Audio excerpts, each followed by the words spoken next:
They'll be starting on the T side of things and getting hot and heavy. A map that both teams are comfortable on, but Stanislaw posted at the back of the site's already just smacked down Farlick and Madden. Ethan holding the line on Squeaky. It's a labored attempt, but he's weakened Zen, who can only get the one frag, and surely with 4 HP, even though he does have control of the bomb and Cirque is low, I can't really see how this round falls under his way, barring some crazy Glock aim, and he's going to get found out first. Last seen in Squeaky, that will be his final resting place for the first round, and EG kick things off with a win.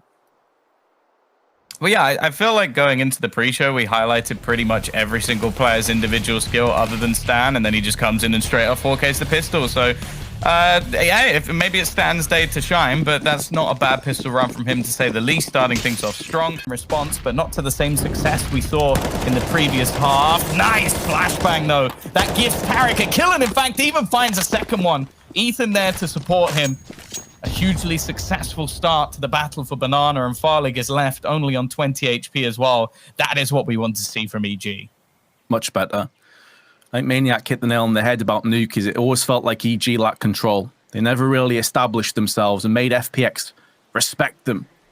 Plays like that certainly will garner a bit of respect, but you have to then execute off it. It's great to get the opening picks, but if they start getting barreled down again, keep in mind with this kind of a lead in the economy not established yet, FPX don't necessarily have to win the round. As long as they take some guns away from EG, 2 or 3 of them, that could be good enough bigger picture. 50 seconds to go. They've used the bulk of their utility. They've got to get out to the site, but again, it's running into the blockade of EG. Not a single player has fallen, and that will remain the case with a 4K on Tarek. Hey, Chris J, though, who was weakened up for that flick from early on, Cirque has been finished off by the HE, but Zen also putting in work. Tarek, second round in a row that flash into peak has been successful at the top of Banana, and something that FPX will keep in mind, that they still have 3 healthy players pushing towards A, where it will only be Breeze all alone with the M4, huge headshot, and there's a second to add on top of it. The bomb's been dropped and all the bodies alongside it, and finally we're seeing what Breeze is capable of. Yeah, he's had a few moments in this map. The pistol retake attempted. It looked like it was a little bit of the old Breeze, the Breeze we like to see, the top 20 in the world for 2 years, and this was sick. Just every single bullet connecting. And we've started to see him and Tarek actually step up. It's unfortunately against pit side, the timing narrowly working against the CTs. If Stico had picked one too many times, he could have lost his head. That could have been the round going their way. And now they'll be trading out. Big headshot from Stico. No idea as to Ethan's presence. Time is running so very low, and Stico's done enough. Double spray. FPX pick up their 13th. How did he get that? I thought Ethan had him dead to rights, but just jumps into his arms and, well, sprays him down. Superb round from Stika from start to finish, clearing every angle, making sure this A site stayed in his control. But it was this. He just didn't have his gun out.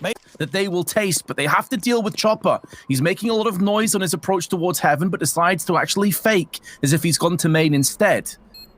Nicely done, but it still hasn't really deterred them enough to force their crosshairs away. First kill goes in. It's down to Slacks, giving his position away. Chopper has the kit. There's still plenty of time, but his HP is going to betray him. You have to feel like Slacks has this one on lock. Yet somehow Chopper is still alive in this round. Somehow Chopper potentially won this round. And I think he's got it in time. How in the hell has Spirit stole that round away from Sprout?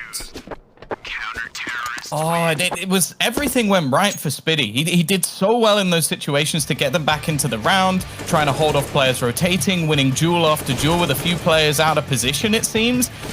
It's just this final duel. I don't know how Slacks doesn't win it. As you said, like, he shouldn't have been able to get this far out, walking all the way through, and I don't know, maybe a little bit more conviction needed from Slacks. Gathered and attained. But that's only half the battle here for Sprout. They've got to start getting kills. There's one, at least Slacks puts out Chopper. They still need to cross to the site. And this is where Favin's position could be massive. Lots of damage and 3 kills. Exquisite spray transfer from Favin, and that should be the round.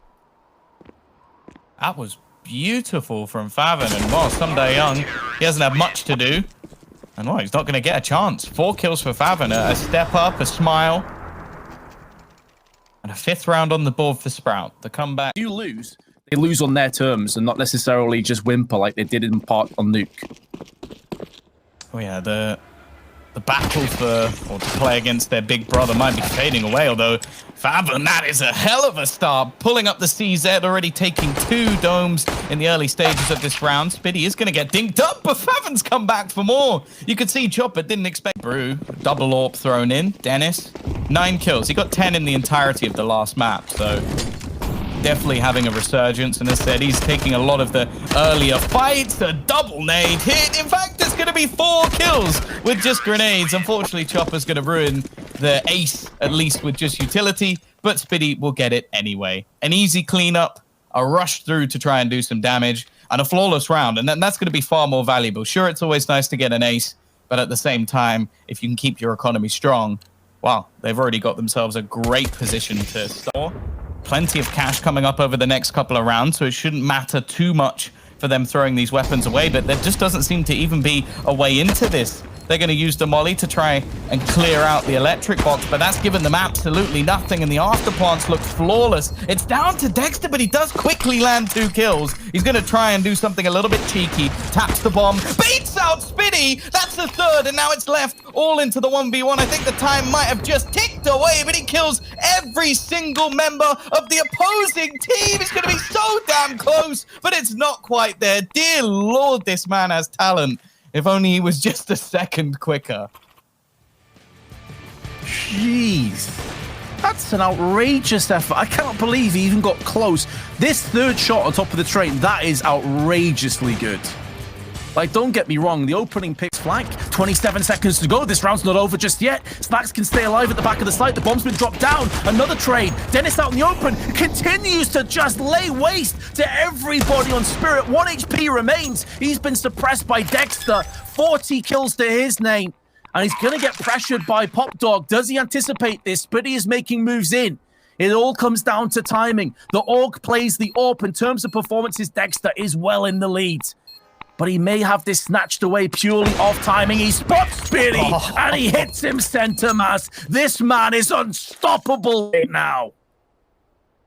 I know we've had a lot of talk about like transfers and players being picked up. The desk had a conversation about it on day 1, like who they're most excited for.